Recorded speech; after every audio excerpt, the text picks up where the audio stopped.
sometimes people do what I call drive-by drop-offs at the emergency department. So they'll take the worker, drop the worker off, screech, pull up to the front doors, drop the worker off at the emergency doors, and then leave the worker.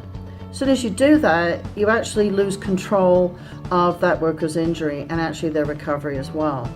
It's vitally important that you actually stay with the injured worker.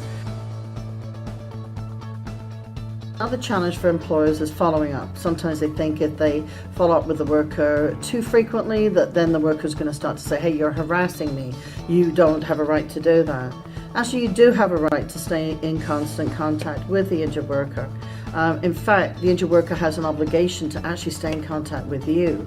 So it really behooves the whole situation if you don't actually conduct major, organized and concise follow-up with the injured worker's progress. And that usually means on a daily basis and should be at least a couple of times a day.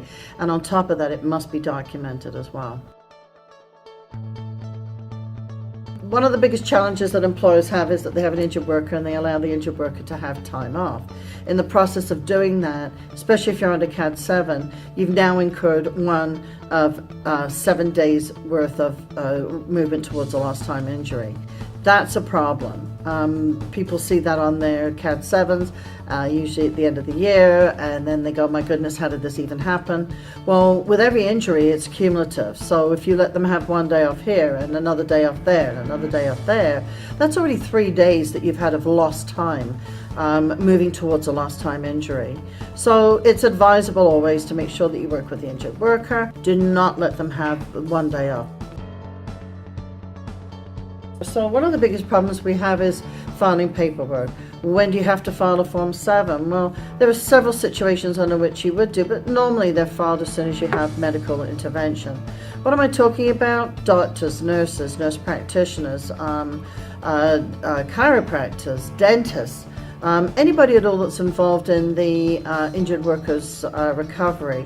Now, sometimes people will think, well, I need to fill out a Form 7 for a first aid. No, you don't. Please don't do that, because there would be no need to do that. First aid is very, very different from filling out the requisite Form 7 to the WSIB. The challenge, of course, will be filling out the paperwork far too quickly and not waiting enough or not giving enough time to fill out that Form 7. You have 7 business days to get into WSIB. You have 3 days of learning from the injury to have the form completed.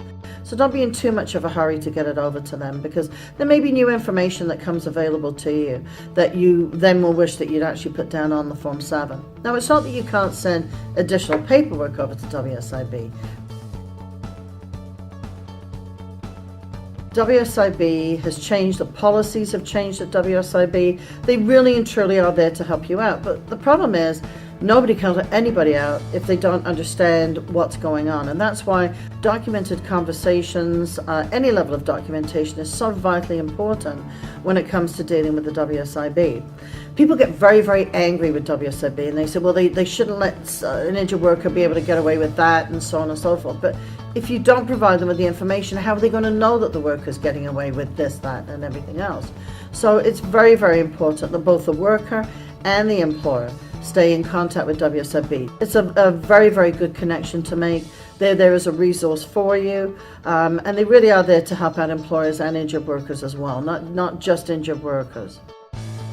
Overall, the fundamental message is be prepared. You're prepared for an injury, you've got the paperwork in place, you've got your accident reports, you've got your Form 6, your Form 7, perhaps even your Form 8 already in a package, a letter to the medical care provider in the package, a letter to the injured worker. Fundamental part to this, I think, is being prepared in the first place, and then hopefully you'll never have to use that.